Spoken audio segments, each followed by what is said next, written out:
Saludos y bienvenidos al ciclo Historiadores.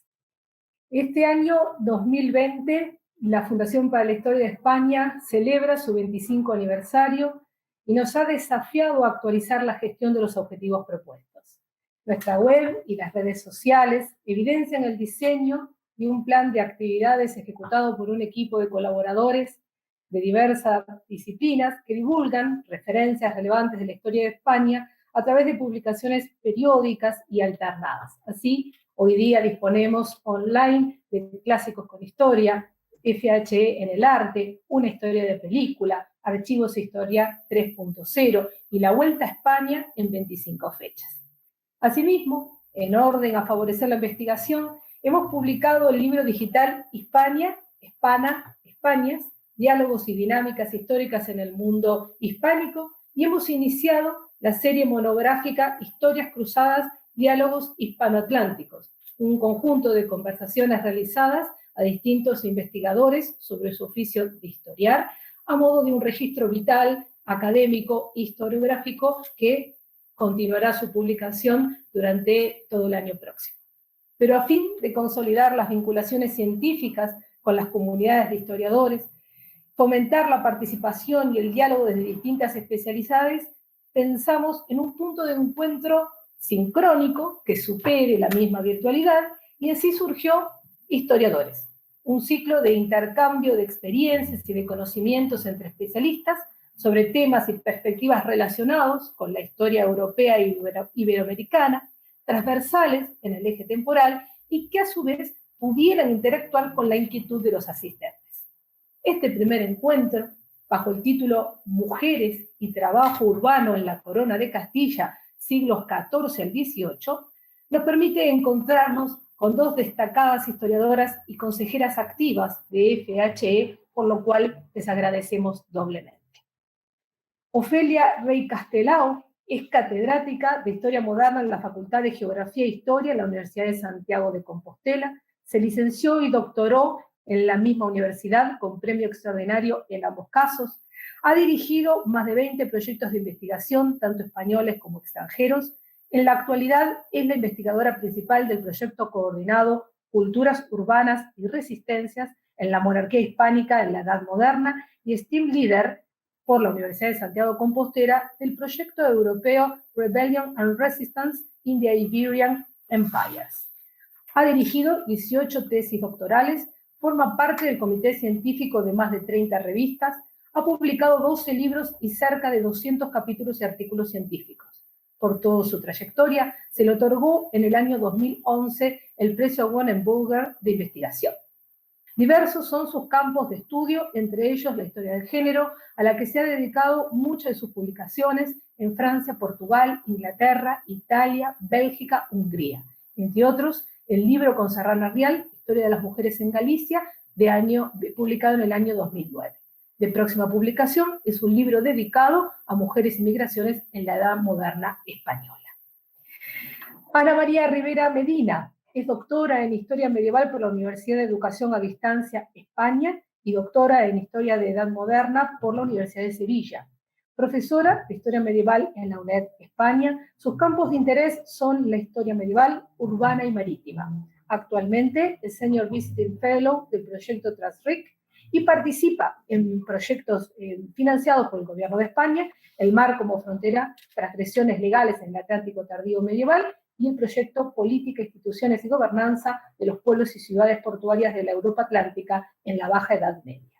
Es miembro de redes y grupos de investigación españoles y europeos, entre otros, la Gobernanza de los Puertos Atlánticos, siglos XIV al XXI, Castilla y el Mar en la Baja Edad Media y el Centro de Investigación Transdisciplinar, Cultura, Espacio y Memoria y el Programa Interinstitucional El Mundo Atlántico en la Modernidad Temprana. Es autora y coautora de artículos, libros y monografías, editora y coeditora de obras de la especialidad. Ha realizado estancias de docencia e investigación en universidades europeas, Oporto, Nantes, Gante y de América Latina, en Buenos Aires y Mar del Plata. Pues entonces le damos las bienvenidas tanto a Ana María como a Ofelia y les vamos a pedir lo siguiente, por favor que mantengan las cámaras y los audios apagados para favorecer la conexión. Del mismo modo, tanto en el caso de la exposición de Ana María como de Ofelia, vamos a transmitir nosotros la presentación para favorecer la conexión. Recordemos que tenemos un Atlántico de por medio y además estamos en horarios de mucha comunicación, con lo cual vamos a pedirles mantener todas estas condiciones a lo largo de la presentación. La presentación van a ser primero de Ana María, en concordancia con el orden cronológico. Ana María va a presentar Traspasando Fronteras, la mujer en la ciudad medieval, y luego va a presentar Ofelia. A continuación de la exposición de ambas, vamos a presentarles las preguntas que ustedes sí pueden ir haciéndonos llegar a través del chat. ¿Sí? Bien, Ana María, te dejamos a ti, por favor, el audio y el video. Gracias. Bien, buenas tardes a todos. Es para mí un honor participar junto con la profesora doctora Ofelia Rey Castelao, catedrática de la Universidad de Santiago, en este encuentro. Quiero especialmente agradecer todas las atenciones que hemos recibido en estos meses por parte de la Fundación de Historia de España y sus integrantes, porque para nosotros ha sido muy interesante poder trabajar conjuntamente la estructura y organización de este seminario, coloquio. Bien, traspasando fronteras, la mujer en la ciudad medieval plantea el reto de demostrar cómo las mujeres de los siglos bajomedievales pudieron insertarse en el mercado laboral, sorteando las limitaciones impuestas por el sistema ideológico, político y jurídico que, siguiendo la tradición aristotélica, identificaba a las mujeres como imbecilitas sexus, sufriendo, por tanto, limitaciones para poder realizar acciones autónomas en el terreno laboral y en general en el mundo social. Nuestra propuesta analizará las actividades laborales de las mujeres a partir de 3 categorías: los oficios urbanos y periurbanos, entendidos como extensión del trabajo doméstico, los oficios en el sector servicio y las actividades desarrolladas por las mujeres en el ámbito del emprendimiento y del negocio. Para ello, en nuestra propuesta analizaremos o ofreceremos en marco historiográfico las posibilidades que ofrecen las fuentes, los ámbitos de actuación de las mujeres, basándonos en las premisas siguientes. Primero, que la mujer estuvo plenamente integrada en el mundo laboral, aunque con los derechos menguados. Segundo, que pudo sortear las trabas impuestas que impuso la legislación. Y tercero, que en ocasiones alcanzan cierto grado de autonomía como sujetos económicos activos, participando de la vida económica de las ciudades medievales. Bien, en 1999, la próxima diapositiva, por favor. En 1999, la profesora Cristina Segura se preguntaba: ¿es posible una historia de las mujeres? Esta pregunta hoy está resuelta porque no solo trabajamos la historia de las mujeres, sino que se ha convertido en más que en un ámbito, en un género historiográfico, en una disciplina dentro de la historia. Las mujeres, la historia de las mujeres que se ha desarrollado a lo largo del siglo XX permite que hoy conozcamos más sobre sus realidades, tanto de las mujeres medievales como de las mujeres modernas, y digamos que superada la primera década del siglo XXI, la historia de las mujeres cuenta ya en Occidente con un bagaje de información verdaderamente importante. Pero quería yo un poco hacer un rápido recorrido por la historiografía de las mujeres y partiríamos, por tanto, de las primeras evidencias que, aunque en el siglo XIX la historiografía tradicional o positivista se limitaba a estudiar a las mujeres de las clases superiores y sobre todo las mujeres relevantes en el ámbito político, porque se consideraba en ese momento que el hombre era el centro de interés de la historia y era el individuo que representaba a la perfección su actuación en la esfera pública. A lo masculino, por tanto, le pertenecía todo aquello que componía lo público y la mujer quedaba sometida o relegada a un segundo término. Durante mucho tiempo estos historiadores, los positivistas, trabajaron sobre el material histórico que trabajaron, se refería a los reyes, las guerras, los parlamentos, las instituciones, pero no ahondaron en otro tipo de fuentes que hubiese permitido conocer la realidad histórica, social, cultural, económica de las épocas que trabajaban. Es decir, que nunca llegaron a entender que la historia también se compone por la gente común, el pueblo llano, los de abajo y por supuesto las mujeres. Posteriormente comenzaron a consultarse otro tipo de fondos que nos permitiría sentar las bases para la historia de las mujeres, como son los fondos que corresponden a todos aquellos documentos que hacen relación a la vida social y económica y eclesiástica de la edad del momento en que se trate.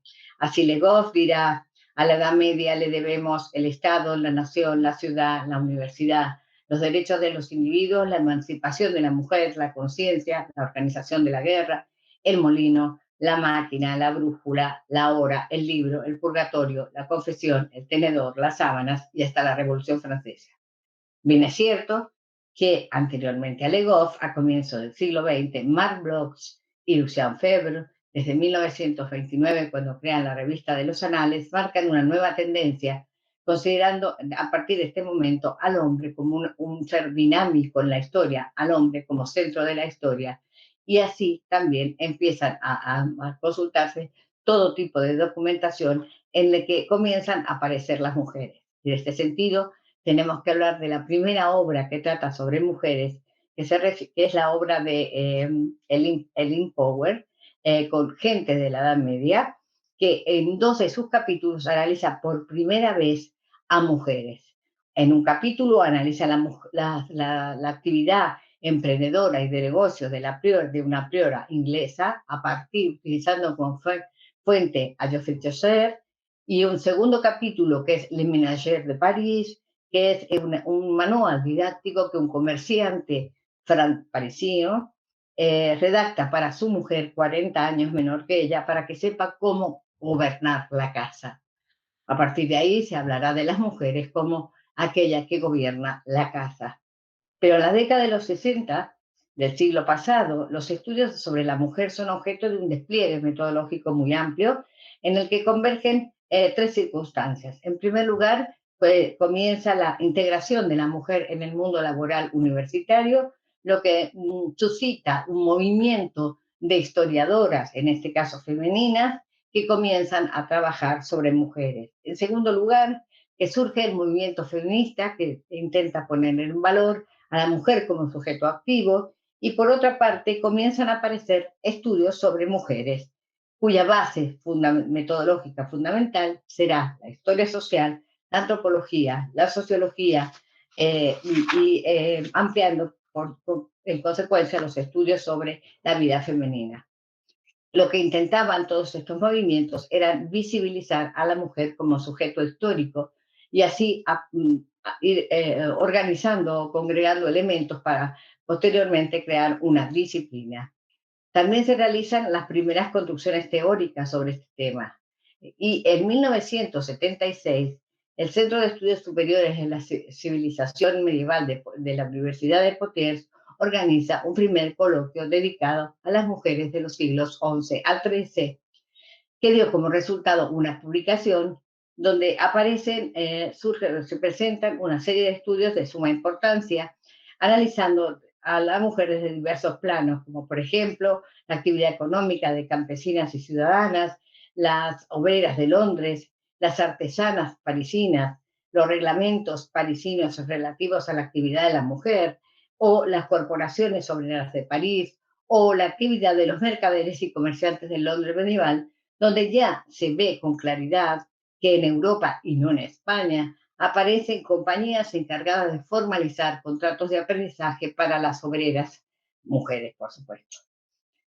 Con este bagaje, desde los mediados de los 80 van a surgir nuevos esquemas y nuevas categorías de análisis procedentes básicamente de la antropología histórica, la historia social o la historia de las mentalidades que dieron a luz un sinfín de estudios sobre la historia de la vida privada, la cultura, la sexualidad, la vida cotidiana, la familia y la mujer.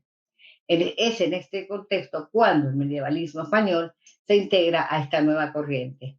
En España, a partir de 1982 y de la mano de la profesora doctora Cristina Segura Graíño, comienzan a aparecer se organizan seminarios y sus consecuentes publicaciones sobre historia de las mujeres. En primer lugar, sobre las fuentes para la historia, para el estudio de la historia de las mujeres, sobre el método con que debía trabajarse esta documentación y cómo abordar la mujer, y también sobre el estatus de las mujeres, no solo en las clases privilegiadas, sino en las clases medias y bajas.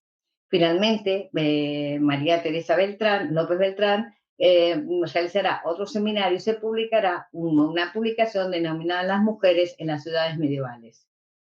A todo esto tenemos que agregar los estudios de María Isabel del Val Valdivieso sobre los oficios femeninos. Pero mientras esto sucedía en España, otras metodologías muy diferentes aparecían fundamentalmente en Francia y de la mano de Georges Duby, que analizaba los discursos y las representaciones de las mujeres. Así, y la mentalidad en general, así se van a interesar por el imaginario, las representaciones, trazando una mujer a través de los discursos escritos por ellas y de las imágenes que estas mismas transmitían. En esta corriente en España estuvo representada por los estudios de José Enrique Domènech, usando fundamentalmente fuentes literarias y analizando temas tales como la maternidad, el cuerpo, la sexualidad o el vestido. Entre los medievalistas españoles, el feminismo también estuvo presente y está representada en la persona de la doctora Milagros Rivera Canteras, que dirige y dirigió y creó el Centro de Investigación de las Mujeres llamada Duoda o de la Dona, o Blanca Bari con Vida de las Mujeres en el Renacimiento, o Teresa Viñones dirigiendo el grupo Broida. También es representante de esta corriente la profesora Carmen García Herrero con sus trabajos sobre la mujer aragonesa. Así, tanto en España como en Europa, la historia de la mujer se ha convertido en extremadamente rica y madura. Cuando en 2006 la profesora Isabel Morán publicaría La historia de las mujeres en España y América, aunando dos mundos y dos visiones de las mujeres que se complementaban, pero que también mostraban diferencias. A todo esto debemos agregar que en estos últimos 30 años ha tenido una gran actuación en el estímulo de las investigaciones sobre la historia de la mujer, la Asociación Española de Investigación de Historia de las Mujeres, o las editoriales como por ejemplo Almudaina, dedicada básicamente a editar trabajos de mujeres, o la revista Arenal de corte feminista. La próxima diapositiva, por favor. Resulta, los estudios de las mujeres, tanto de orden local, regional o más amplio, han sido ampliamente tratadas por la historiografía, y entonces resumieron, y todos los trabajos, o muchos de estos trabajos, se presentaron en uno de los seminarios realizados en Prato, en la Settimana de Prato, se dedicó al tema de la mujer bajo el título de La dona en la economía, siglos XIII a XVIII. Aquí aparecen, básicamente lo que se transmite son los estudios o las investigaciones que realizaban investigadores de toda Europa sobre la actividad laboral femenina en los diversos espacios europeos y en los diversos ámbitos de actuación. Y así observamos, yo les he incluido esta tabla que no es muy ortodoxa, pero que voy a explicar.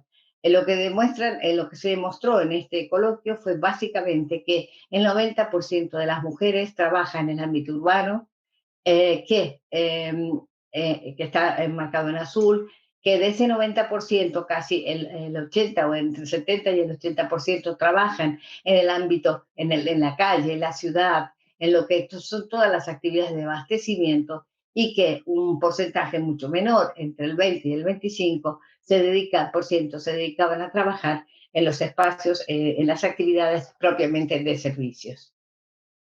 Aquí he puesto el ejemplo de 4 o 5 ciudades, pero en general, aunque trabajamos en una época preestadística, sí se pueden obtener algunos porcentajes para hacernos una idea de que las mujeres participaron activamente en las economías urbanas, tal como lo comprobaría para Castilla la profesora María Asenjo González. La siguiente diapositiva, por favor. La investigación sobre la historia de las mujeres Bien, gracias. La investigación sobre la historia de las mujeres y especialmente a las que pertenecían al común requiere, sin duda alguna, consultar una gran variedad de fuentes documentales, impresas e iconográficas, siempre partiendo de un concepto básico, de un tema básico que es la legislación. ¿Qué legislación asiste al mundo, a la sociedad en cada momento? Así, en los archivos municipales las ordenanzas municipales ofrecen una radiografía casi en movimiento sobre la vida urbana, cómo se van estableciendo las normas de control de los oficios, de las personas, de las relaciones sociales, económicas, laborales, haciendo hincapié en el control de las conductas y también estableciendo los ámbitos de actuación de cada uno de las clases o también de los ciudadanos. Las actas de los consejos, aunque imponen una menor información porque son mucho más reducidas en texto, sí nos permiten conocer las necesidades y las medidas que se establecieron para solucionar los problemas de abastecimiento, consumo, saneamiento urbano y moralidad pública, y allí aparecen las mujeres. Pero también la presencia femenina es visible en las contabilidades municipales a partir de las cuentas de arrendamiento, de las rentas, de las imposiciones, no me sale, de las citas o imposiciones indirectas, impuestos indirectos, como podían ser todos los arrendamientos correspondientes al abastecimiento, de los cuales después hablaré en extenso sobre esto. Es decir, que en todo tipo de fuentes podemos encontrar, sin duda alguna, información de las mujeres, una más extensa, otra menos. Pero de igual manera, a través del estudio de la documentación contable de los municipios, llegamos también a la misma conclusión que otros investigadores en Europa, que el 80% de las mujeres trabaja en los menesteres relativos a los abastecimientos y que en estos abastecimientos y en los arrendamientos de rentas municipales, el 80% está gestionado solo por hombres y el 20% por hombres y mujeres, es decir, normalmente por el marido y la mujer. También los protocolos notariales nos van a ofrecer una gran cantidad de información sobre la presencia de las mujeres en los mercados urbanos, como puede ser el estudio de los contratos de aprendizaje, las compraventas, las transacciones de patrimonio, los testamentos, las adquisiciones de préstamos y créditos y la creación de sociedades con diversos fines. Finalmente, en los archivos nacionales podríamos encontrar todos aquellos documentos que reflejan las dificultades que las mujeres tuvieron a la hora de establecer actividades y que generaron una gran cantidad de demandas resueltas en los altos tribunales. Por otra parte, también en los archivos religiosos es evidente que los libros de bautismo, de matrimonio, son importantes para conocer o datar y establecer el número de mujeres o de aproximada que existieron en cada villa, sino también es importante conocer los libros de fábrica, porque los libros de fábricas incluyen todas las obras que se realizaban en las iglesias, todas las contrataciones, todas las donaciones que se recibían, y aquí encontramos también perfume de mujer. Finalmente, los archivos mercantiles y familiares, que son muy escasos en España, pero sí más amplios en Europa, nos han permitido conocer en profundidad algunas mujeres de las clases medias, algunas mujeres que estuvieron implicadas en negocios y que esto ha sido fundamental para poder determinar pues, qué clase de mujeres trabajan en qué clase de actividades. Siguiente diapositiva, por favor. Entonces, decía anteriormente yo que es necesario partir del marco legal o de la estructura jurídica que sostiene una sociedad para poder comenzar a trabajar, a estudiar la historia de las mujeres. Y en este sentido, en Castilla, tanto las partidas de Alfonso X Sabio como el Fuero Real establecen con claridad que la mujer es una persona menor de edad, que tiene que ser protegida, que tiene que ser asistida por la mano masculina. Esto cambiará radicalmente con las leyes de Toro, porque las leyes de Toros de 1505 ya establecen que la mujer es autónoma no necesita tener licencia de ningún hombre, padre, hijo o marido para poder realizar actividades básicamente urbanas. También las cortes o las disposiciones de las cortes de los siglos XIII al XV nos ofrecen datos, por ejemplo, que los matrimonios podían regularse por la ley de capitulaciones matrimoniales en conjunción de bienes, o también pidiendo la autorización de la mujer para la utilización del patrimonio. Básicamente, todos estos ordenamientos nos van a permitir analizar en qué medida la mujer, el rol que jugó la mujer en la sociedad y fundamentalmente el rol que la mujer jugó en la economía de las ciudades bajo medievales. Siguiente diapositiva. Así distinguiremos dos esferas del trabajo asalariado femenino, la esfera, dos espacios, el ámbito doméstico y el ámbito propiamente urbano. Y al hablar del ámbito urbano estamos hablando de la calle, la plaza, el mercado, el arrabal. Y en este sentido, en la esfera doméstica, el trabajo de la mujer está asociado a las labores propiamente de su sexo, como algunas veces comentamos entre las amigas, mediante un pago en especie, que podía ser el cobijo o la alimentación, o en dinero. En la esfera pública, en la calle, el mercado, la plaza, el arrabal, la tienda o el taller, estas mujeres se dedican fundamentalmente a las labores de abastecimiento al detalle, al servicio de la comunidad, a la participación en las obras públicas y a las tareas relacionadas con los intercambios internacionales, cuestión que también luego explicaremos. Siguiente diapositiva. El derecho romano y la legislación subsiguiente considera al mundo femenino como un mundo específico y que es necesario proteger.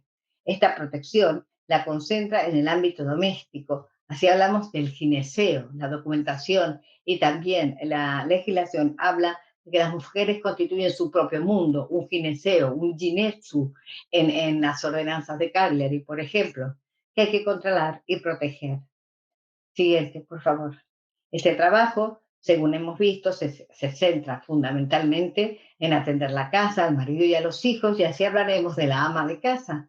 Pero en las clases superiores, esta ama de casa está asistida por un conjunto de criadas, sirvientes, mozas, niñas, mujeres que le ayudarán a realizar, a llevar a cabo lo que se denomina el gobierno de la casa. A mi entender, al estudiar la actividad femenina no puede olvidarse de la clase a la que cada mujer pertenece. Así, sin abandonar el asunto, podremos constatar cómo ese hacer algo con las manos no es propio de las señoras, sino es más propio de las criadas, de aquellas que acompañan a las señoras, tal como se indica en el libro El carro de las donas del siglo XIV.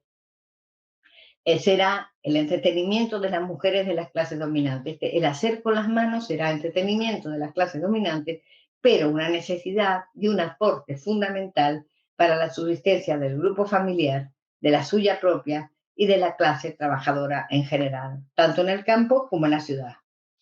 En este sentido, la provisión y mantenimiento del hogar será fundamental. Por esto, las criadas toman un carácter específico dentro de ese gineceo o ámbito doméstico, porque estas mujeres ejercían todo tipo de trabajo para sus señoras y inclusive hacían los recados en el exterior, porque no estaba bien visto que las señoras de clase alta anduviesen por las calles de la ciudad. Y entonces estas criadas aquí en el ámbito doméstico es donde comienzan a adquirir una cierta especialización que en algunas ocasiones les permitirá a posteriori realizar otro tipo de trabajo. Y entonces, ¿cómo están identificadas estas mujeres en la documentación? Básicamente, todas las fogueras, los padrones y las relaciones de vecinos las identifican como mujeres pobres, solas, de baja suerte, y por el nombre de pila, las nombran por el nombre de pila, pero sin apellido. Es decir, que son mujeres que están sin asistencia y que pueden ahora trabajar en un sitio, ahora en otro sitio, pero que básicamente luchan por la supervivencia. Siguiente diapositiva.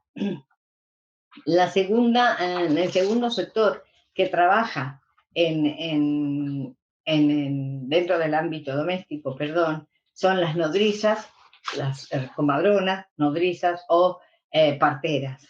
En ese sentido, las comadronas y parteras tienen que tener experiencia sobre todo experiencia práctica. Cierto es que ya existen en el siglo XIV manuales, más bien desde el siglo XIII, manuales de cómo gestionar la cuestión de los nacimientos, básicamente, por ejemplo, Hildegardo de Bingen explica, tiene todo un manual para el parto, para asistir al parto. Las comadronas y las nodrizas y las parteras son mujeres privilegiadas dentro del ámbito doméstico porque cumplen un rol fundamental, tienen cierta especialización y además tienen un salario que les permite con el tiempo adquirir cierto patrimonio, como pueden ser casas, viñas u otro tipo de terrenos rurales. Ambas, comadronas y nodrizas, son personas asalariadas, son trabajadoras asalariadas que pueden cobrar entre 50 o 60 maravedíes por día y que llegaron a cobrar hasta 300 maravedíes al día a finales del siglo XV. En este sentido, son mujeres que se contratan, que tienen un contrato de trabajo y pueden desarrollar la tarea, ya sea en la casa, de donde habita el bebé, el niño, o también pueden llevarse el niño a su casa. Ya lo explica perfectamente las cántigas, que era necesario que los niños estuvieran bien alimentados para poder ser posteriormente buenos guerreros. ¿Qué requisito tenía que tener una nodriza? Bueno, tener buen aspecto, tener una buena actitud, tener una piel blanca, tener un buen cuerpo, buenos músculos, buenos huesos y no tenía que ser ni judía ni musulmana. Estos contratos normalmente duran entre 1 y 3 años, pero también tenemos excepciones, como por ejemplo, Alfonso X el Sabio vivió con su nodriza hasta la muerte de su nodriza ya cuando él era mayor. Es decir, que la nodriza pasaba a ser, en algunos aspectos, la segunda madre, y a medida que mejor estaba el niño y que más tiempo vivía, que era fundamental en la Edad Media, pues mayor consideración social tenía. Pero también tenemos las nodrizas públicas. Estas nodrizas públicas atienden, o municipales, en este caso municipal, también son nombradas y pagadas por el Consejo para atender a los niños expósitos. Esta casuística se da básicamente en toda Castilla. No estoy hablando propiamente del norte, del centro, sino que tenemos ejemplos de Zaragoza, de Andalucía, de Teruel, de Barcelona, de Galicia y inclusive del País Vasco. Es importante también determinar que entre las trabajadoras domésticas, las nodrizas son las que mejor lo llevan, porque finalmente, al finalizar su tarea, normalmente se le dan grandes regalos por la labor que ha desarrollado y entonces así incrementan su patrimonio. Siguiente, por favor. La calle, la plaza, el mercado, la tienda, el taller son los escenarios o los espacios públicos en los que las mujeres están representadas en diversos nichos laborales, pero especialmente relacionados con la producción, la venta, la distribución y en la manufactura. Por favor, la siguiente. Así entendemos que lo primero que debíamos tratar en este sentido eran los servicios a las comunidades. Estos servicios son mujeres que trabajan para la comunidad, normalmente contratadas, con contrato y con un salario por jornal o por año, y tienen como función atender diversos servicios comunitarios, como es el caso de las hospitaleras, que se encargaban básicamente de la organización y control del personal de los hospitales y en la contratación de nodrizas y de todo tipo de personal. Estas podían ser tanto municipales como dependientes de la autoridad eclesiástica.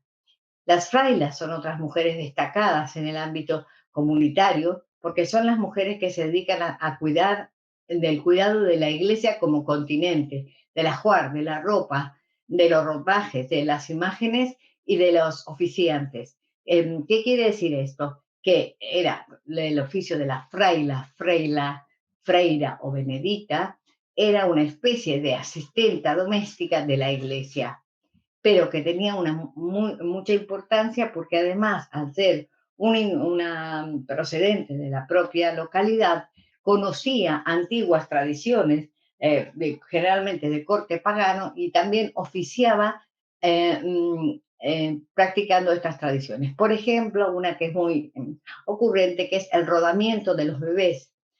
El rodamiento de la vez es lo siguiente. A las frailas les traían los niños para que los hiciera rodar por el altar para que tuvieran buena salud. Y esto una y otra vez la fraila lo hacía, cobraba por ello y la iglesia la suspendía, pero la volvía a contratar. Es decir, son mujeres que, por ejemplo, en el ámbito rural se llaman seroras o herboleras, y que tienen una gran tradición, un gran recuerdo de la tradición, de las tradiciones paganas o antiguas de las regiones que habitaron. La difuntera también es otro perfil femenino presente en las ciudades que tienen una gran trascendencia porque, así como la nodriza permitía el buen desarrollo de los individuos, las difunteras permitían el buen encuentro del fallecido con la divinidad. Y entonces se dedicaban a preparar hasta la mortuoria, a preparar al difunto, a buscar las velas, todo lo que está relacionado con el homenaje a los muertos. Finalmente, las más veces asistidas en este ámbito fueron las planilleras o llanteras, que son las mujeres que se contratan y se les paga a maravedí por día llorar en recuerdo del muerto. Así como vemos, también están las llamadas tajeras, que son aquellas mujeres también muy desasistidas, que se encargaban básicamente de ordenar los bancos para que se sentaran sus señoras. Una segunda categoría dentro de las mujeres en el ámbito urbano son las que la documentación denomina en algunas ocasiones mercatrices, que no son mercaderas, sino mercatrices, que son las vendedoras y revendedoras al detalle, de las cuales encontramos dos figuras. Aquellas autónomas, es decir, que actúan por sí mismas, generalmente las pescaderas, las sardineras o las regatonas o regateras, que no tienen experiencia ni ningún tipo de profesión, ni responden a nadie, y que son más bien pícaras que se dedican a buscar unos pocos maravedíes. Y aquellas que estaban en situación de dependencia, en las que ya sí encontramos tanto categorías laborales como algún tipo de formación, como es el caso de las molineras o de las carniceras o triperas, que son las que venden la carne, que no carniceras, las fruteras, hortelanas, que ya están legisladas por ejemplo, en las ordenanzas de Tenerife, o en las ordenanzas de Bilbao, o en las ordenanzas de Sevilla.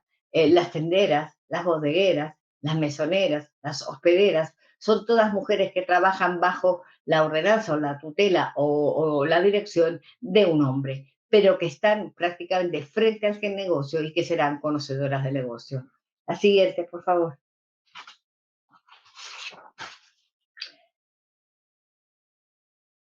Aquí he querido mostrar básicamente cuál es la ratio de tabernas que existieron en la villa de Bilbao. Lo que está marcado en rojo son las villas, es la villa de Bilbao, el casco viejo de la villa de Bilbao, y vemos como dentro del propio casco, hay muy pocas tabernas, pero fuera, en los arrabales, hay una gran cantidad de tabernas, que algunas legales y otras ilegales, todas atendidas por mujeres.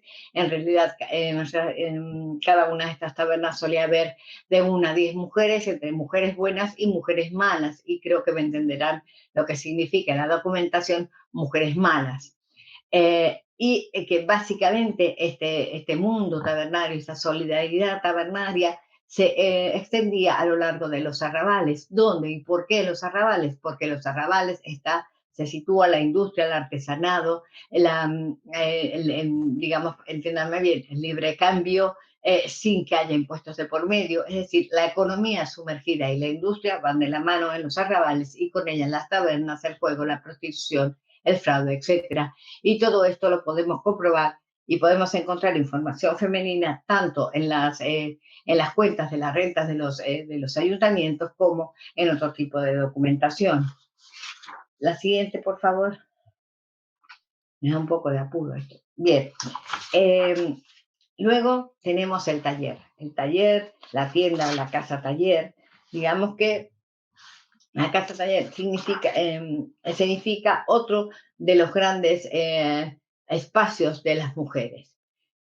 A estos sitios, a estos lugares de trabajo, las mujeres accedían por medio de contratos, generalmente podemos hablar de contratos de mozas de servicio y soldadas, es decir, eran criadas que habían recibido, tenían un contrato de aprendizaje anterior, habían alcanzado algún tipo de cualificación y luego accedían a los contratos de aprendizaje.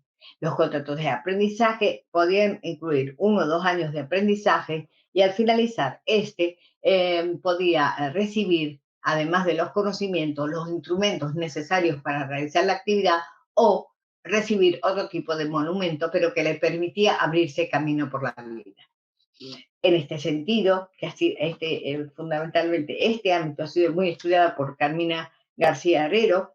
Sabemos que estas artesanas también podían recibir trabajos por encargo, es decir, no hacerlos en el propio taller, sino también trabajar en sus propias casas. Y aquí en el mundo de la artesanía sí que encontramos diferentes categorías laborales en función de su cualificación. Por ejemplo, en la tejeduría, las torcedoras, las devanadoras, las tejedoras, en la candelería, las hervidoras, las que moldeaban las velas, etcétera. En la plumería, las que distinguían entre las plumas para las diversas clases sociales. Es decir, había un cierto conocimiento y había una cierta cualificación, aunque no fuera arreglada. También hay otros oficios, como por ejemplo las pellejeras, las jaboneras, las vaineras, las herreras y en Santiago de Compostela las concheras, que actuaban autónomamente y, digamos, con un sueldo digno, pero siempre en ese cercano límite a la pobreza. Las mujeres también, las mujeres también participaron en lo que se denomina obra pública, es decir, por orden del Consejo, todos los individuos mayores de 12 años, hombres, mujeres o niños, tenían que participar en los trabajos de la obra pública, con prestaciones salariales o con la manutención, comida, merienda y cena. Así pues, en la obra pública encontramos que las mujeres trabajan a partir de las Cortes de 1351, aparecen se les permite trabajar como albañiles, tapiadoras, mezclando cal, se les permite además amasar la cal, trabajar en los tejados, lógicamente siempre con un desajuste salarial muy importante. Estas mujeres, como os digo, trabajan tanto en la obra pública, en el ámbito urbano, pero las tenemos en la Catedral de Toledo trabajando o en la iglesia de Santiago de Bilbao, que trabajaban cientos y cientos de mujeres acarreando materiales, acarreando piedras, alimentando a los obreros, etcétera. Y son salarios muy mínimos, entre 10 y 20 maravedíes al día. La contratación es por jornal, es decir, por día. Todos los días en las plazas de los pueblos, cuando había una obra pública, se llamaba a X número de mujeres, hombres y niños para trabajar en las obras. Por lo tanto, algunas de ellas, como les digo, cobran y otras no. Pero también estas peonas o mozas trabajan en el sector privado, en el acarreo, acarreando material, en la vigilancia de las obras, en la construcción de barcos, como por ejemplo cosiendo velas en algunos casos, carenando en otros casos, con un jornal muy bajo también de 10, 12 o 15 maravedíes al día. También las vemos transportando hierro, las vemos empedrando calles, las vemos en Bilbao. En Bilbao les puedo dar un dato concreto porque en el libro de fábrica de la iglesia de Santiago, con motivo de una inundación, se dice que en un momento dado dicen, contrataremos a 76 mozas y 12 hombres para echar tierras en el vacío del puente, una docena para sacar piedras, 10 docenas para transportar estacas, 72 docenas de mozas para trabajar en el puente, otras 16 para trabajar debajo del puente, más de 250 para trabajar en la simple, otras 200 para trabajar en lo que sea necesario. Es decir, que la contratación de la mujer como acompañante del hombre, que es el individuo cualificado en este tipo de obras, vemos que es constante y que aparece abundante en la documentación. Puedo dar más ejemplos, por ejemplo, en las ordenanzas de Oviedo, en las ordenanzas de Lequeitio, donde se las ve cargando y descargando barriles, en Santander para descargar materiales de construcción, y en Bilbao, donde aparecen las cargadoras o pesaderas que trabajas en cualquier tipo de obra. También dentro de lo que es el ámbito de la obra pública, las mujeres eran andadoras. Las andadoras son las mensajeras, las que corrían llevando mensajes de uno a otro director de obra, uno a otra región o de uno a otro proveedor. Lo cierto es que en el mundo urbano está plagado de mujeres que trabajan por su subsistencia, luchando por la supervivencia. Pero también la siguiente diapositiva, por favor. Tenemos las llamadas mujeres tratantes. ¿Quiénes son las tratantes? La documentación, sobre todo la del norte peninsular, llama a las mujeres que están implicadas en negocios o emprendimientos, las reconoce como tratantes.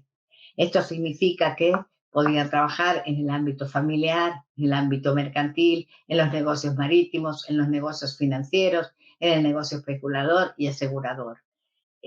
Con ello quiero decir que en este sentido las mujeres de las clases superiores tuvieron cierta facilidad para trabajar en los negocios a partir de dos factores básicamente. Una, la actitud de sus parientes, es decir, si una mujer está casada con un mercader, constantemente está viendo lo que su marido hace, adquiere cierta cualificación, cierta destreza para manejar los papeles y sobre todo, si este mercader estaba viajando constantemente, qué mejor que dejar sus temas de negocios a cargo de su mujer. Ahí adquieren experiencia y cuando son viudas son excelentes administradoras. Yo he tenido la oportunidad de trabajar con mercaderes, más bien con financieras vascas, viudas o con maridos deslocalizados, y es evidente que tienen una sagacidad para poder llevar a cabo los negocios, y de hecho hablaré más tarde de alguna que es muy interesante tener en cuenta.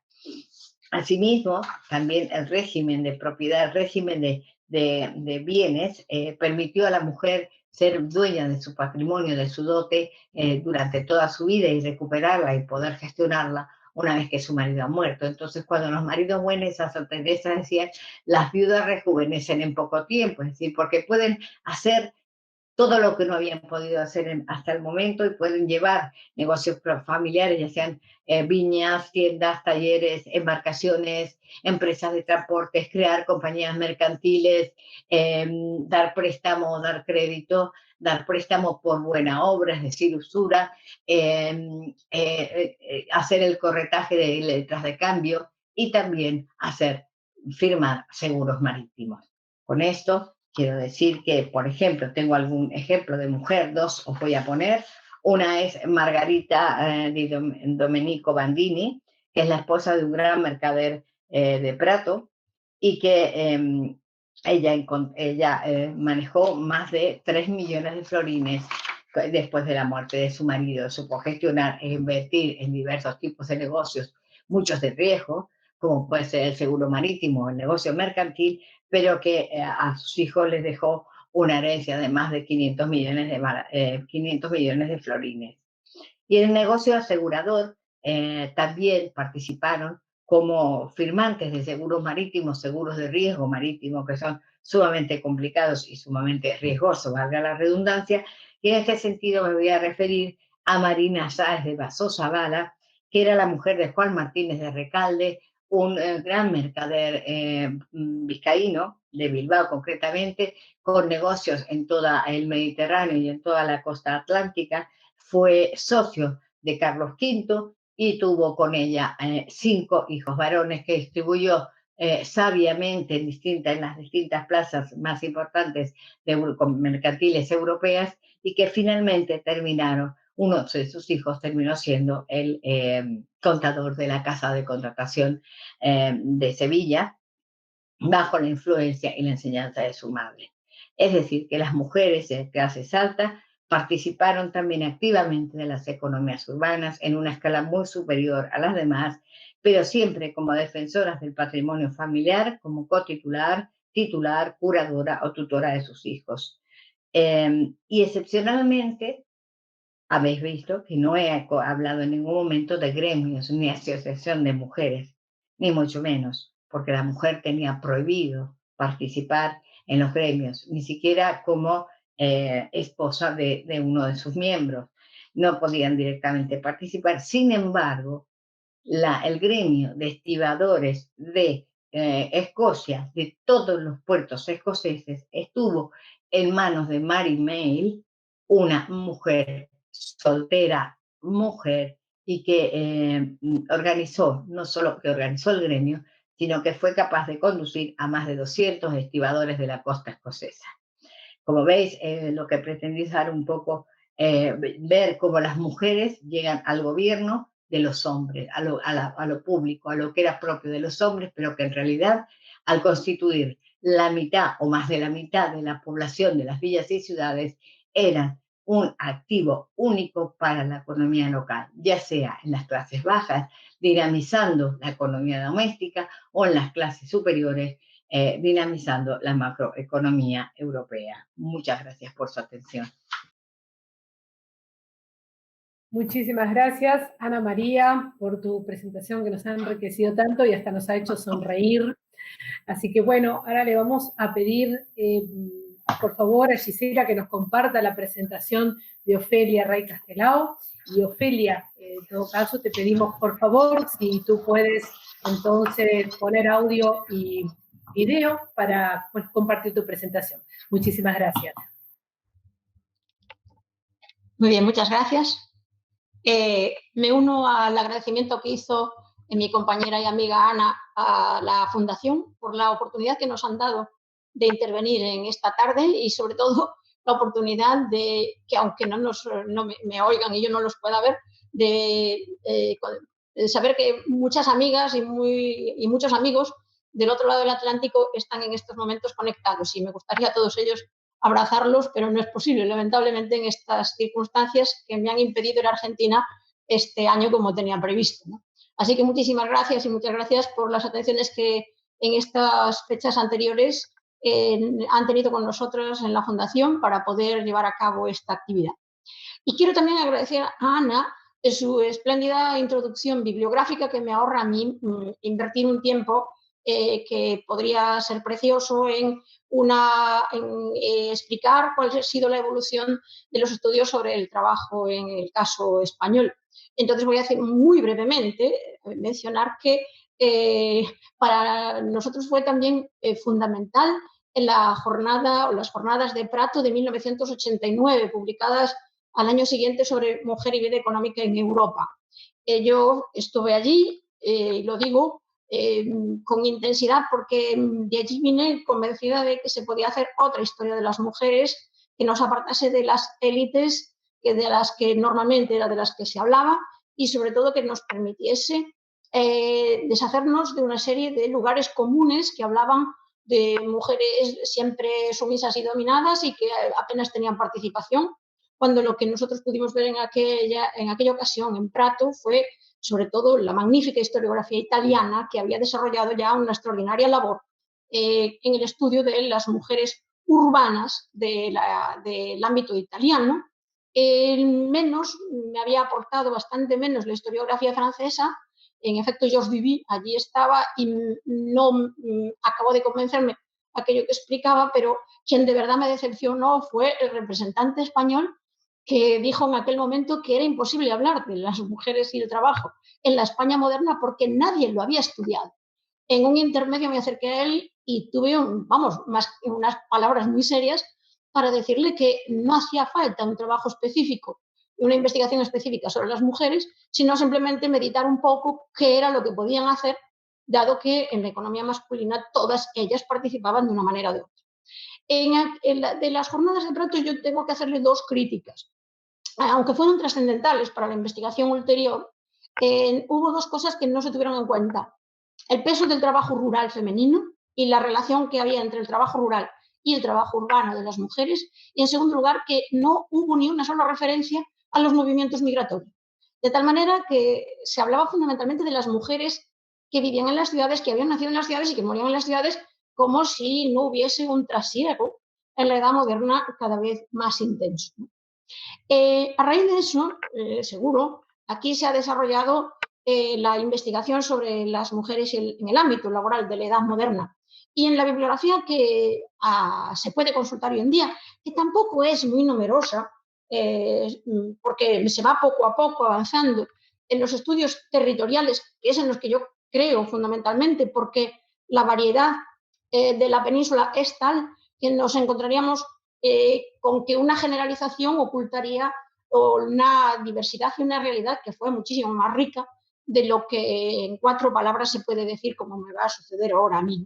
En la bibliografía sí que se puede notar 2 variantes fundamentales. La primera es aquella que se ha basado casi en exclusiva en textos normativos y sobre todo poniendo la atención en la legislación del periodo de Carlos III, que fue la que más evidentemente dio pie a la participación laboral de las mujeres, ¿no? Como si eso fuese el inicio de un proceso. Realmente la legislación de Carlos III lo que hace es reunir lo que se había ido haciendo poco a poco y es más bien el final de un proceso, es decir, el reconocimiento de una realidad que no el inicio de otro. Y la segunda variante historiográfica es aquella que ha desembocado en el estudio sistemático de las fuentes que antes, y para mí, lo que dijo Ana es más que suficiente, todas esas fuentes riquísimas, pero que obligan naturalmente a un esfuerzo muy notable para encontrar mujeres en el ámbito laboral. Y quiero subrayar fundamentalmente a una autora, Carmen Sarasúa. Carmen Sarasúa, que no es historiadora modernista, es historia económica, fue de las primeras que se arriesgó a establecer, por ejemplo, tasas de ocupación laboral que son factibles a partir de las fuentes que tenemos, sobre todo para el siglo XVIII. Por eso, en mi intervención se va a ceñir a los años finales de la Edad Moderna, la segunda mitad del siglo XVIII, fundamentalmente, porque es en el periodo en el que no solamente hay cambios bastante sustanciales en lo que atañe al trabajo femenino, sino sobre todo es que tenemos por fin fuentes estadísticas. Y por lo tanto ya no hablamos de pura teoría o de cálculos que se basan en fuentes indirectas o incompletas, sino en una fuente macroestadística, para el caso de la Corona de Castilla, que es el famoso catastro del Marqués de la Ensenada, una fuente que al ser fiscal obviamente tiene defectos, y el defecto fundamental lógicamente es el que deriva del fraude, por lo tanto de la ocultación fiscal, pero que es absolutamente ineludible para hacer cálculos básicos, no solamente sobre el número de mujeres que trabajan, sin que eso es prácticamente imposible, dado que el trabajo, digamos que a tiempo parcial o que podríamos decir incluso en negro, no es computado, pero es que sí que nos permite hacer cálculos sobre el peso diferenciado de cada uno de los sectores de actividad, diferenciar el ámbito urbano del semiurbano del rural y un sinfín de cálculos que son, bueno, no digo que seamos la envidia de Europa, pero prácticamente sí, porque es una fuente más estadística que no tiene, que yo sepa, parangón en ningún país europeo del siglo XVIII y que sea una documentación masiva, muy difícil de trabajar, pero homogeneizable y de la que obtener resultados sustanciales, ¿no? A partir de ahí, lo cierto es que no tenemos ninguna fuente comparable, sería ideal tener una igual a principios del siglo XIX, porque el catastro de la Ensenada se hace entre 1752 y 1753 y en ese momento varios de los elementos fundamentales de la evolución laboral de las mujeres todavía no estaban más que asomando. Fundamentalmente, el fenómeno que había empezado unos años atrás, pero que se desarrolla sobre todo en la segunda mitad del siglo XVIII, que es la protoindustria textil, sobre todo la del lino, que va a suponer un cambio trascendental en el trabajo femenino, tanto rural como urbano, de la segunda mitad del siglo XVIII. Se desarrollará sobre todo a partir de la apertura de distintos puertos al comercio con América, y el catastro está mucho antes que eso. El catastro también se hace antes de la legislación aperturista de la época de Carlos III y el catastro se hace antes de que se desarrollen plenamente las fábricas de origen estatal y, por supuesto, el catastro afecta a Castilla y deja fuera la Corona de Aragón, en donde Cataluña desarrolla su propia industria de carácter capitalista, en la que tantas mujeres van a trabajar, y ya es en el textil del algodón, ¿no? Bien, por tanto, las fuentes que nosotros usamos son exactamente las mismas que antes enumeró Ana María.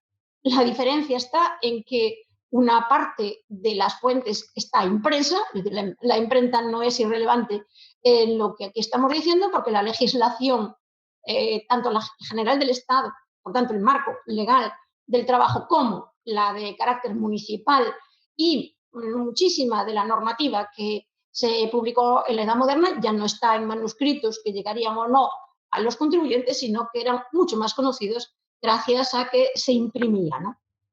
Bien, quiero insistir siempre que cuando alguien se queja de la invisibilidad de las mujeres, digo, es que no han ido a los archivos notariales, ¿no? Las escrituras notariales lo dicen prácticamente todo. Y aquí, volviendo a lo que antes decía Ana María, las leyes de Toro de 1505, que van a estar vigentes en España hasta el Código Civil en 1889, por tanto tienen un larguísimo recorrido, eran sumamente favorables a las mujeres. Bueno, esto parte del derecho romano, no hay que exagerarlo tampoco, pero la igualdad con los hombres en muchos aspectos y fundamentalmente en la herencia es trascendental a la hora de hablar de la implicación de las mujeres en el ámbito laboral y económico en general. Pero quiero subrayar dos cosas. La libertad plena de las mujeres a la hora de hacer testamento, es decir, que no solamente controlaban la dote, sino que eran libres a la hora de hacer testamento.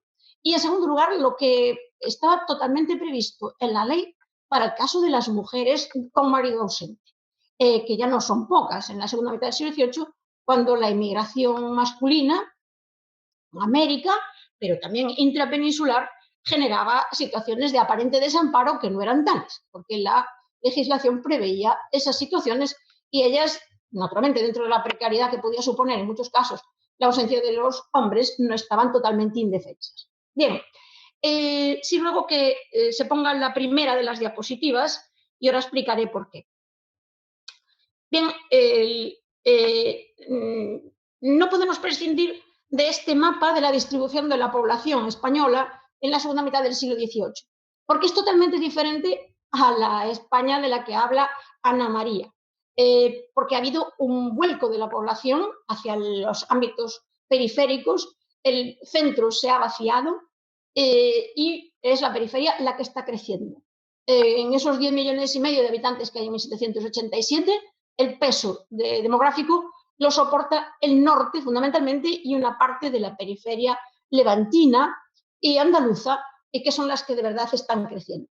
¿Por qué es tan influyente este mapa? Porque una parte del trabajo femenino, sobre todo el referente al servicio doméstico, tiene su fundamento en el excedente demográfico de la periferia. Entonces, por favor, la segunda diapositiva. En esta otra queda reflejado también a partir del censo de 1787 que hay dos sectores completamente diferentes de la distribución de la población. Lo que podríamos llamar la España fundamentalmente rural, con más de un 75% de la población totalmente rural, y esa otra España urbana, urbana entre comillas, que es la de los grandes pueblos agrícolas y de las ciudades y villas del sur, que nos plantean dos tipos de ámbitos laborales femeninos completamente diferenciados, pero interdependientes, ¿no? Naturalmente, Madrid es uno de los centros de atracción fundamentales de las mujeres porque genera una demanda sistemática de mano de obra. Por favor, la siguiente diapositiva. Esta otra es todavía más interesante porque nos pone ante una realidad solamente medible con el censo de 1787 y es esa realidad de dos modelos urbanos bien diferenciados. Por una parte, aquellas zonas que están en verde son las de los territorios en donde las mujeres son mucho más numerosas que los hombres en las ciudades, y a la inversa aquellos ámbitos que no están marcados con ningún color serían en donde los hombres son mucho más numerosos que las mujeres. Es decir, en unos casos hablamos de inmigración masculina muy fuerte y en otros casos de inmigración femenina muy fuerte. Y, por tanto, son dos modelos que conviven en la segunda mitad del siglo XVIII con excepciones. Es decir, en los territorios donde hay más mujeres que hombres. Hay unas cuantas ciudades en donde el comportamiento es al revés y lo mismo sucede en la otra zona. El paradigma de esta otra zona sería Madrid, ¿no? Que estando en una zona en la que predominan los hombres sobre las mujeres en la inmigración, en el caso de Madrid es un poco diferente. La siguiente diapositiva la vamos a pasar muy brevemente, pero sí que tiene una misión y es subrayar una cosa que me interesa para después, y es que una parte de las trabajadoras que se van a incorporar a las ciudades proceden de ámbitos lingüísticos diferentes de los que dominan en las ciudades. El caso fundamental es Madrid, en donde la inmigración procedente del norte, tanto de Galicia como del País Vasco o de Asturias, no habla castellano. Son mujeres analfabetas en más de un 92 o 93% y además no dominan el idioma de sus amas y en el caso del servicio doméstico. No sabemos hasta qué punto esa diferencia lingüística podía ser o no un inconveniente para la incorporación en el mercado urbano. No hay ningún dato que permita hablar de ello. Solamente sí quiero subrayar un cálculo hecho para Madrid, y es que siendo una ciudad en la que apenas el 30% de las mujeres a finales del siglo XVIII tenía un mínimo control de la lectura o de la escritura, paradójicamente el sector de las criadas, por ejemplo, estaba más alfabetizado que las mujeres de la pequeña burguesía, lo cual tiene una explicación. Son mujeres, las del servicio doméstico, interesadas en prosperar, y la prosperidad venía en gran parte de saber leer y escribir para saltar del servicio doméstico, por ejemplo, a abrir una pequeña tienda de mercería o alguna otra actividad de carácter de pequeño artesanado, de pequeño comercio, para el cual la destreza de leer y escribir les podía ser útil. Bien, por favor, la siguiente diapositiva. Bien, tenemos que tener en cuenta que nos hallamos, por lo tanto, en un mapa urbano muy, muy desigual. Las mujeres urbanas del norte son muy escasas. Tenemos el caso extremo de Galicia, con apenas un 2,2% de población urbana, es decir, que vivan en localidades de más de 5.000 habitantes, y otro caso totalmente opuesto, que sería Andalucía, con un 53% de población viviendo en las ciudades. Y Madrid, bueno, Madrid es una capital dentro del conjunto de las capitales europeas bastante mediocre, ¿no? Otra cosa es que en esa población que crece en la segunda mitad del siglo XVIII notablemente signifique una intensa reserva de trabajo, sobre todo una intensa reserva de trabajo en el servicio doméstico, como ahora vamos a mencionar. Pero quiero subrayar una cosa antes, ¿no? Ir a trabajar a las ciudades no era un ideal en sí mismo. Eso hay que tenerlo en cuenta, porque las mujeres que llegaron a trabajar desde los ámbitos rurales a las ciudades, especialmente a Madrid, no tenían la idea, como luego diré muy brevemente, de quedarse en las ciudades. El trabajo urbano, y fundamentalmente el de servicio doméstico, estará nutrido de mujeres que proceden del mundo rural y que van a las ciudades, pequeñas o grandes, para hacerse como un complemento para nutrir mejor su dote, o para crearla, pues simplemente, dependiendo del sector social del que procediera, ¿no?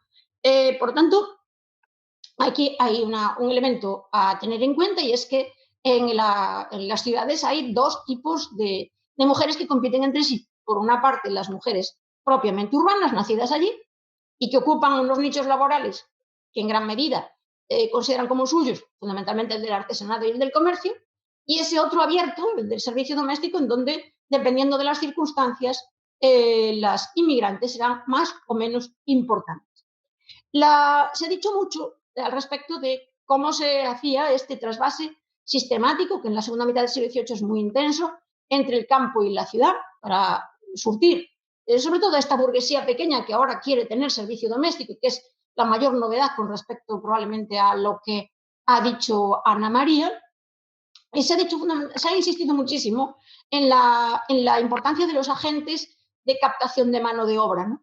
Agentes, en algunos casos semiprofesionales, serían los famosos padres de mozas y madres de mozas que había en Madrid, y luego los agentes informales, que serían fundamentalmente todos aquellos que intervenían en el suministro de las ciudades, ya fuese de combustible, de alimentos o de cualquier otro tipo de necesidades que las ciudades tuviesen, Por supuesto, el propio servicio doméstico actuaba como vía de captación de otras criadas y criados, es decir, quienes ya ejercían, trasvasaban ese oficio a otras mujeres y, en general, la actuación de las redes de tipo vecinal o de tipo familiar, de tal modo que se suele insistir mucho en, digamos, en que eran cadenas afables. Bueno, yo discrepo de esto, son las cadenas afables hasta cierto punto, porque lo fueron también las mismas cadenas que dirigieron a muchísimas de estas chicas hacia la prostitución. Por lo tanto, hay que poner entre comillas la capacidad de los agentes y, por otro lado, lo que se puede constatar bien en la documentación es que en muchos casos fueron ellas mismas, sin otro apoyo, las que se dirigieron al mercado urbano. Con ello quiero señalar también algunas otras cuestiones en las que estoy no del todo de acuerdo con lo que se ha estudiado en el caso español. Y en primer lugar, es la importancia de la restricción, las restricciones marcadas por el marco legal y por el marco gremial al que antes hacía referencia Ana María. Bueno, la insistencia de la normativa, la proliferación de normativa en el siglo XVIII revela a las claras que no la cumplía nadie, ¿no? Sobre todo en el ámbito gremial, eran los propios gremios, y luego volveré sobre ello muy brevemente, los que excedían ampliamente lo que la normativa gremial decía, y las mujeres tenían una participación muchísimo mayor de la que estaba prevista o estaba legitimada por la ley, ¿no? Lo mismo sucedía con el servicio doméstico. La reiteración de las ordenanzas de todas las ciudades sobre la vigilancia moral al respecto de estas mujeres, la reiteración en sí misma nos indica que poco se seguía, ¿no? En segundo lugar, la importancia de la liberación que viene de la mano de los gobiernos de Carlos III. Bueno, son 3 leyes, poco más, de 1777, 1784 y 1790, está ya con Carlos IV, que lo que consagran es una libertad relativa, pero una libertad al fin y al cabo, de aprendizaje por parte de las mujeres de casi todos los oficios. Casi ninguno se les deja fuera, ¿no? No hay que idealizarla. Lo que busca el Gobierno de Madrid es mano de obra barata en un momento en el que la mano de obra masculina era cada vez más cara. Y por lo tanto, no hay independientemente de que haya una cierta concienciación, sobre todo por parte de ministros como Rodríguez de Campomanes, sobre la importancia de las mujeres, y ellos mismos llegaron a subrayar, tanto Campomanes como luego Jovellanos, que a algunas mujeres incluso habría que darles derechos políticos porque habían demostrado perfectamente su valía en el trabajo. Con independencia de eso, insisto en que yo creo que se debió más bien a la necesidad de captar mano de obra barata. En tercer lugar, la insistencia en muchas ocasiones de hablar de que es una economía marginal la de las mujeres. Bueno, marginal no sé en qué sentido, porque los cálculos que ha hecho, por ejemplo, Carmen Sarasúa, yo misma, en el caso de Galicia, revelan que los ingresos que procedían del trabajo femenino en muchas casas eran absolutamente sustanciales. Con independencia de que, por supuesto, la diferencia salarial con los hombres era muy fuerte, los ingresos en muchas ocasiones casi se igualaban a los de ellos, ¿no? Dependiendo en cada caso de lo que trabajas. Y por lo tanto no es marginal ni en ese sentido, como tampoco lo es marginal en que siempre que haya un número de mujeres sistemáticamente al borde de la pobreza y que la pobreza conducía a la prostitución. Bueno, esto afortunadamente no era con el problema, no era un problema, pero no era un problema ni tan grave ni tan acuciante como pueda dar a entender la normativa y sobre todo la literatura del siglo XVIII, que insistía mucho. Y finalmente, tampoco estoy muy de acuerdo en la insistencia en que el trabajo urbano y como rural era fundamentalmente una cuestión de ciclo de vida y que por lo tanto se trataba fundamentalmente de mujeres solteras que necesitaban reunir la dote y trabajar para completar los ingresos familiares. Bueno, no, por ejemplo, en el servicio doméstico la importancia de las viudas es trascendental. Son mujeres que se quedan en precario y que probablemente no dominasen otro oficio, y el servicio doméstico siempre tiene una virtud respecto a cualquier otro trabajo, y es que no es necesaria una cualificación, salvo para variantes específicas dentro de la casa, ¿no? Y por lo tanto es siempre un nicho laboral abierto. Y otra cosa que quiero subrayar, la enorme importancia que tenía, pero apenas deja rastro Y para encontrarlo hay que ir a los procesos judiciales, que a mí en los últimos años me han dado muchísimas satisfacciones, que es el trabajo por horas. Es decir, el trabajo complementario por horas en el servicio doméstico era muchísimo más importante de lo que las fuentes nos permiten ver, porque las fuentes lo que reflejan es el servicio doméstico que vivía con sus contratantes, pero no el que se hacía a tiempo parcial, por horas, por la mañana, por la tarde, por lo que fuera, por muchísimas mujeres casadas. Yo sí he tenido la ocasión de encontrarme estos casos y son interesantes porque normalmente el cobro se hacía solo en dinero, no en esta forma de pagar tan tramposa que es alojamiento, comida y vestido y apenas aportación en dinero, con lo cual las sirvientes domésticas estaban peor pagadas de lo que parecería, ¿no? Bien, para ir avanzando, el servicio doméstico está claro que es obviamente el ámbito en donde las mujeres se emplearon más. Ya estamos hablando de cifras con respecto a la Edad Media muy superiores, ¿no? Tenemos que tener en cuenta que en Madrid, en 1787, el 11% de la población eran criados y criadas, por tanto, más de 17.000 personas. En 1845 eran más de 24.000 personas, ya, insisto, con trabajo remunerado y conocido desde el punto de vista de las fuentes fiscales. No podemos contabilizar todos los demás, ¿no? Madrid es evidente, una ciudad que fagocita el servicio doméstico y lo necesita sistemáticamente, ¿no?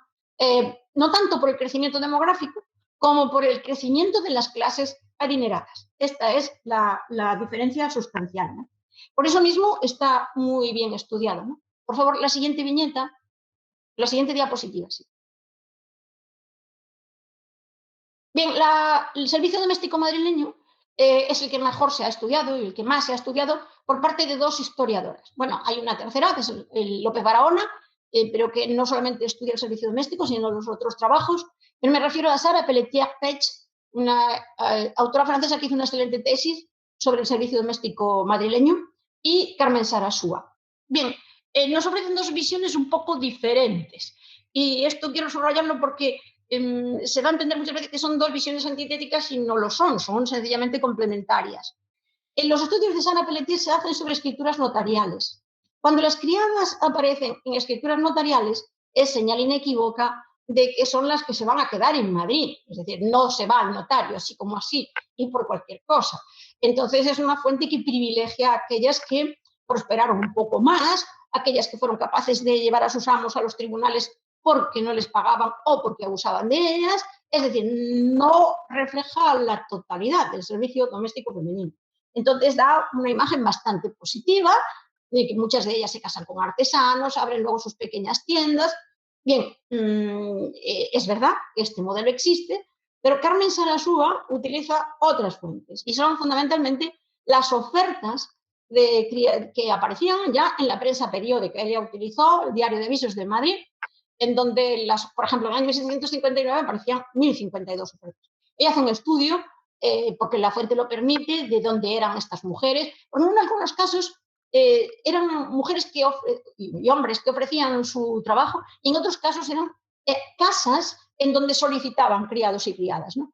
Bien, lo que ella reveló sobre todo es una precariedad salarial muy fuerte, la tardía feminización del servicio doméstico en Madrid, así como París y Londres habían dado el paso a un servicio doméstico fundamentalmente femenino en el siglo XVII, es decir, a mayor demanda de servicio doméstico, mayor incorporación de las mujeres, pero no solamente eso, es decir, a mayor oferta de otros trabajos para los hombres, sobre todo en la industria, mayor defección masculina, y hubo que nutrir las plazas que se ofrecían con mujeres, y Madrid en esto se incorpora tarde. Vemos ahí dos cifras, lamentablemente para el siglo XVII y para buena parte del siglo XVIII apenas podemos decir nada, pero sí que en 1597 el 48% del servicio doméstico en Madrid era femenino, en 1845 es casi 68%.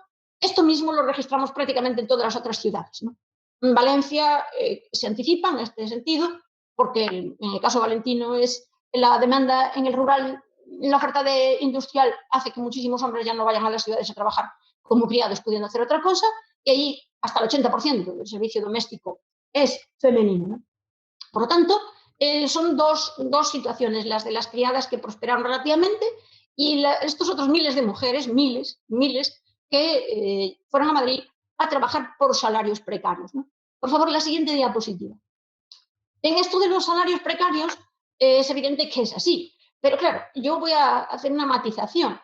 Quienes han estudiado esto, que son fundamentalmente historiadores económicos, no tienen en cuenta factores que sí los modernistas tenemos que tener representados. Por una parte, que el salario no era tan importante como el diferencial salarial, es decir, la diferencia de salario entre el lugar de procedencia y el lugar de trabajo. Y en este sentido, Madrid no es que ofreciese salarios más altos, pero sí ofrecía salarios más seguros, es decir, más continuos en el tiempo, mientras que las otras ciudades castellanas eran muy oscilantes en los niveles salariales, ¿no? Por tanto, es el diferencial lo que hacía de Madrid un lugar tan atractivo, ¿no? Y por otra parte, tenemos que tener en cuenta que las mujeres valoraban extraordinariamente el alojamiento, la comida, el vestido y algo que los historiadores económicos no tienen en cuenta nunca. Estas mujeres iban a heredar. O sea, el sistema castellano les reconoce el mismo derecho a heredar que sus hermanos y la legítima. Con lo cual, por muy pobres que fueran, no dependían solo del salario. No dependían solo del salario, sino que dependían de esos otros ingresos paralelos que no son mensurables, porque tendríamos que añadir aquí los componentes culturales, ¿no? Bien, el caso es que lo que sucede en Madrid es muy interesante en la segunda mitad del siglo XVIII, porque conforme se va desarrollando la industria y la industria trae a mano de obra masculina, Madrid tuvo que ir ampliando sistemáticamente el ámbito de captación de servicio doméstico.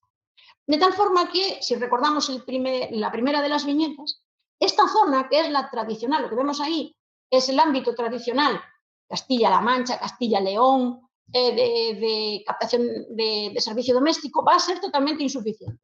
¿Por qué? Porque esa zona es precisamente en donde se desarrolla más la industria estatal, por una parte, y la protoindustria textil, de tal forma que las mujeres de esa zona ya no necesitaban ir a Madrid a trabajar. Y por lo tanto hubo que captar servicio doméstico en las periferias. ¿La periferia andaluza? No. ¿Por qué? Porque allí estaban creciendo extraordinariamente ciudades como Sevilla, o Málaga, o Cádiz, y por lo tanto ellas se dirigían allí. Sucedía lo mismo con la periferia levantina, en donde Cartagena, por ejemplo, era una ciudad arsenal, una capital portuaria creciente, que demandaba una enorme cantidad de servicio doméstico. Por lo tanto, se va a encontrar en el norte. Galicia, Asturias, Cantabria y País Vasco serán las nuevas zonas de captación de servicio doméstico. Hasta el siglo XX. Así de claro. Es decir, que agudizado todavía más cuando el ferrocarril permitió el transporte. Tenemos que tener en cuenta que ese servicio doméstico del norte hacía a pie caminos de más de 600 kilómetros, como era el caso de las gallegas, ¿no? Y ahí en el norte fue donde Madrid captó a este servicio doméstico específico, que son las nodrizas, a las que antes hacía referencia Ana Rivera, ¿no? El caso de las nodrizas está muy bien estudiado también por Carmen Sarasúa, es muy interesante porque se trata de mujeres casadas que dejan a los maridos en sus lugares de origen. Ellos son los que se quedan en la explotación agraria, ellas van a Madrid, están por 2 o 3 años y luego retornan a sus casas, ¿no? En este sentido, son diferentes al resto del servicio doméstico porque, por supuesto que les interesaba el salario, les interesaba el ahorro que suponía estar allí comiendo, durmiendo y vistiendo a cuenta de sus contratantes, pero sobre todo valorar algo que no está escrito en ninguna parte y es la capacidad de relación social que les daba este tipo de trabajo, ¿no? En el siglo XIX, sobre todo, en el siglo XVIII por ahora solamente a pinceladas, pero en el siglo XIX se conoce muy bien, estas nodrizas lograrán colocar a sus propios hijos en puestos muy, muy secundarios de la administración pública, eran porteros en las instituciones, alguaciles en la ciudad, guardias, y ahí, por lo tanto, las nodrizas utilizaron que procedían fundamentalmente de Cantabria, pero no solamente de Cantabria, utilizaron mecanismos no visibles de inserción social que fueron trascendentales para la vida del norte y para la de sus propias casas. Bien, Estas noticias, por supuesto, estaban mejor pagadas, pero insisto, que no era tanto esto lo que les interesaba como esos otros renglones invisibles de la participación laboral. Bien, no voy a insistir sobre este aspecto, pero sí, vamos por favor a la siguiente de las diapositivas, que nos lleva a otro elemento importante. Decía antes que se ha insistido sistemáticamente en la importancia del ciclo vital de la inserción laboral. Bueno, yo creo que además del ciclo vital, como dije antes, influye el estado civil. Las viudas no les quedó otra que incorporarse, muchísimas de ellas lo hicieron al servicio doméstico al no tener otra cualificación, muchas mujeres casadas que lo hacían por horas, pero sobre todo una de las cosas que influye en la capacidad laboral de las mujeres es la dependencia de una demanda que era muy, muy desigual. Y en este sentido, las ciudades eran absolutamente diferentes entre aquellas que podríamos decir de carácter tradicional y en donde no se desarrolla especialmente ni el comercio ni la industria, las de carácter portuario, que son con mucha diferencia en la segunda mitad del siglo XVIII, las más activas, ya no digamos aquellas que se abren al comercio como con América, como Coruña, Gijón o Barcelona, aparte de la tradicional Cádiz, las ciudades en las que se están instalando las fábricas estatales, como sucedía con Sevilla, o la propia Madrid, Coruña y tantísimas otras, por lo tanto el cambio es bastante intenso. Entonces hay que tener en cuenta que las criadas tienen un peso fundamental en el ámbito laboral. Por ejemplo, ahí está el cálculo que hemos podido hacer para Galicia, que son ciudades muy diferentes entre sí, y se puede ver en la tabla, por una parte, la tasa laboral femenina, que es altísima, en algunos casos comparada, por ejemplo, con Francia, y subrayo, esta tasa laboral es la tasa laboral que se declara, que se obtiene a partir de las declaraciones fiscales.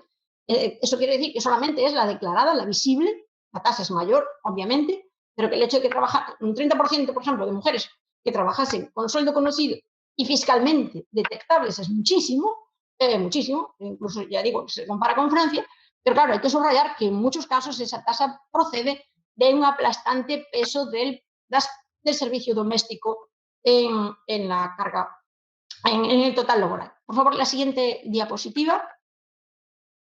Bien, no es posible hacer una evolución de los salarios, pero sí, este cálculo es mío y es a partir de el servicio doméstico institucional al que antes hacía referencia también Ana Rivera, ¿no?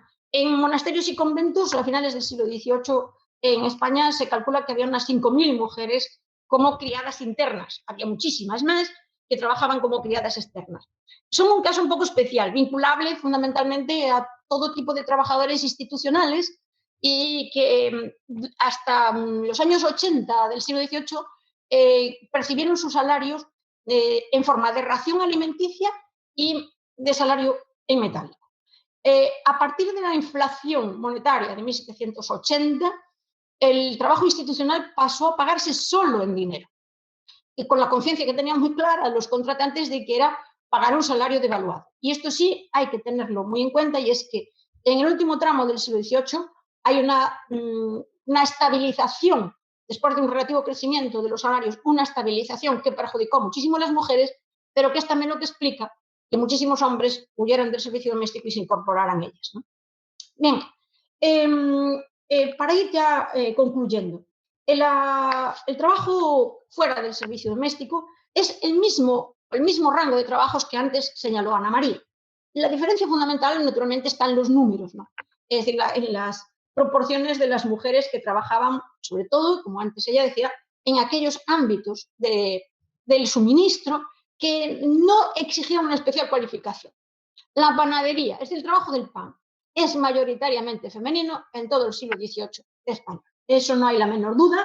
No es un trabajo sin regulación, porque es un trabajo muy vigilado por parte de las autoridades, por la importancia que tenía el suministro urbano, pero es un ámbito en el que trabajan cada vez más mujeres. Y que además tenemos que tener en cuenta que genera una micromovilidad diaria entre las zonas de barrio o de las rurales más próximas, que competían con las propiamente urbanas a la hora de ese suministro, y además las variantes que se fueron introduciendo con la creación de los arsenales de Coruña, Cartagena, Cádiz o Ferrol, en donde era imprescindible, Arsenales y puertos, donde era imprescindible el suministro del ejército o de la marina. De tal manera que gran parte de ese suministro en estas ciudades que acabo de mencionar y en los hinterlands que la rodeaban era producido por mujeres, ¿no? Todas las otras actividades que antes mencionaba, de las artesanales, decía que la legislación de Carlos III trata de reconducirlas para abrirlas a las mujeres. Bueno, de hecho estaban abiertas. Las protestas de los gremios, a raíz de las leyes antes mencionadas, no sirvieron absolutamente para nada, entre otras cosas porque los gremios se traicionaban a sí mismos y las hijas, hermanas y esposas de los maestros gremiales o de los otros oficiales estaban trabajando en prácticamente todas las facetas. Una de ellas, la venta de los productos, ¿no? Este microartesanado del español, que sin exclusión caracteriza a todas las ciudades, con la salvedad de algunos gremios muy concretos, se apoyaba en la venta en la tienda por parte de las mujeres y las hijas de los artesanos. Pero más allá de eso, sobre todo en la industria textil, las fases previas de preparación de la mano de obra, de la materia prima. O sea, en el hilado y en el tejido, las mujeres, sobre todo en la fiebre textil de la segunda mitad del siglo XVIII, son las del ámbito gremial y las del ámbito extragremial. Y los propios gremios se dirigieron al campo circundante para obtener más hilatura a mejor precio y, por lo tanto, la contradicción estaba servida, ¿no? La protesta gremial por un lado y, por otro lado, la traición desde dentro, porque era imprescindible contar con cada vez más cada vez con más materia prima elaborada. La gran novedad por favor, la siguiente viñeta, que es casi la última, ¿no? La gran novedad de la segunda mitad del siglo XVIII, y ya no hablo de los sectores comerciales porque son más o menos los mismos de los que habló Ana Rivera, y quiero subrayar la importancia enorme de esas regatonas o recateras, que eran el proletariado comercial, que era tan absolutamente imprescindible para el suministro urbano. La novedad fundamental radica en la importancia que las mujeres tuvieron en las fábricas estatales y privadas, ¿no? Bien, las fábricas estatales, ahí aparecen unas cuantas en donde se ven cifras de mujeres que trabajan. Bueno, quiero subrayar sobre todo la Real Fábrica de Guadalajara. Es verdad, porque, bueno, me sonrío porque es que el mismo profesor que en la Settimana de Prato decía que las mujeres eran invisibles en el trabajo y que no tenían nada que aportar desde el punto de vista español, a él en su tesis doctoral se le escapó, o sea, no vio que en la fábrica que él estudiaba, que era la Real Fábrica de Paños de Guadalajara, trabajaban 18.394 mujeres y no las vio en ningún momento. ¿Por qué? Porque ellas trabajaban en casa, es decir, no estaban dentro de la fábrica. Imaginemos una ciudad pequeñísima como era Guadalajara, que no pasaba de los 10.000 habitantes. Esas 18.000 no eran de la ciudad, eran del hinterland de Guadalajara, ¿no? Sucedió lo mismo en Brihuega, Toledo, etcétera, etcétera. Las fábricas estatales no generaron mano de obra directa más que las de tabacos. Por ejemplo, la de A Coruña en 1806 tenía 3.000 operarias.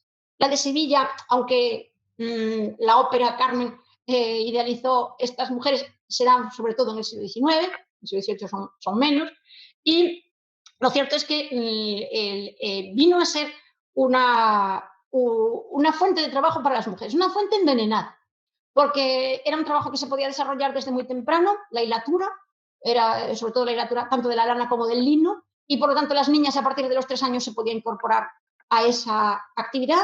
La creación de escuelas de hilaza, tanto por parte de las sociedades económicas de amigos del país, como por parte de las juntas de comercio, de los reales consulados. El único fin que tenía era precisamente que estas niñas se preparasen para eso y, naturalmente, no iban a la escuela para aprender a leer y escribir, con lo cual hay un retroceso de la alfabetización muy llamativo en esas áreas, pero es un nicho que, por supuesto, lo que aporta son ingresos a las familias, una forma de aprendizaje de las niñas y un nuevo nicho laboral. A esto se vendría a añadir las fábricas privadas de carácter capitalista ya en torno al algodón, que en Cataluña y especialmente en Barcelona vendrán a generar una mano de obra masculina muy importante, pero sobre todo una demanda de mano de obra femenina muy interesante. Y por favor, la última viñeta. Esta viñeta es que me gusta especialmente porque se ha hecho a partir de una fuente que es la de la Casa de Misericordia de Barcelona. Una institución en la que en un periodo de tiempo relativamente breve, que es desde 1762 hasta 1805, entraron llevadas por sus padres o por las autoridades más de 6.000 mujeres, ¿no? En estas casas de misericordia, que los había un poco por todas partes, se llamasen hospicios o como quiera que se llamase, se les enseñaba a las niñas a hilar y todo ello en función de esa industria textil que es tan fundamental en la segunda mitad del siglo XVIII de cara al mercado americano. Sobre todo, pues en algunas lo que se detectó es que se utilizó la capacidad formativa que estas casas tenían, que no dejaban de ser reclusiones bastante duras, y se utilizaron por parte de los padres para que las niñas adquiriesen una destreza y luego la desarrollasen en los lugares de origen, ¿no? Entonces nos encontramos un sistema de inserción laboral nuevo que era a través de la migración y que no tenía necesariamente un destino urbano, lo tenía en parte porque muchas de ellas se quedaron a trabajar en las ciudades, pero cuyo destino final, y esto lo quiero subrayar, era la vuelta al campo. ¿Para qué? Para enseñarles a sus vecinas a hacer aquello que ellas habían aprendido en la ciudad. Por tanto, en el último tramo del siglo XVIII cambian muchas cosas sustanciales sin que aquello que antes subrayaba Ana Rivera, que era, por una parte, el marco legal, por otra parte, las fuentes que podemos utilizar para acercarnos a ellos, se hayan modificado sustancialmente. Queda mucho por investigar en este ámbito, sobre todo insistir en esa relación entre el mundo rural y el mundo urbano, y nada más por mi parte. Muchas gracias, Ofelia, por esta magnífica presentación, por habernos favorecido ampliar nuestro conocimiento. En verdad, muchísimas gracias. Muchas gracias a ambas, ¿no? Ana María y a ti, porque creo que mientras disfrutaba escuchándolas, se ha cumplido, creo que todos vamos a coincidir lo que estamos aquí reunidos, en que se ha cumplido el objetivo del ciclo, que es que nos hayan favorecido ampliar nuestro conocimiento, iluminarlo, ponernos a pensar, querer ir a buscar y a leer. Así que, bueno, muchas gracias a ambas. Si les parece bien, Ana María, yo te pido si tú te puedes sumar a encender la cámara y el audio. Les vamos a comentar los comentarios y las preguntas que hay para las dos. Y así, bueno, darle el momento de participación a los asistentes. A todos les pedimos que aquellas preguntas y comentarios que quieran hacer lo vayan haciendo por el chat. Ya les anticipo a ambas que hay muchísimos agradecimientos y, bueno, muy lindos comentarios, gratificantes por las presentaciones, por supuesto. Y, bueno, Fernanda, te pido por favor si puedes a las profesoras hacerles las preguntas y algunos comentarios que hay en el chat. Sí, cómo no. Buenas tardes, noches y ante todo muchas gracias a ambas. A la doctora Ana María Rivera Medina, esta pregunta. Al hablar de la prohibición del trabajo a judías y musulmanas, ¿no se estaría cruzando otra categoría además de la de clase, complejizando el análisis con la categoría de etnia? No, bueno, yo simplemente he hablado de judías y musulmanas al referirme a las nodrizas. Efectivamente, las judías y las musulmanas trabajan en sus propios barrios. Normalmente, como sabéis, son el barrio judío y el barrio cristiano y el barrio musulmán están separados, tienen ordenanzas diferentes, ellos tienen sus propias ordenanzas y sus mujeres trabajan en el contexto en su contexto cultural.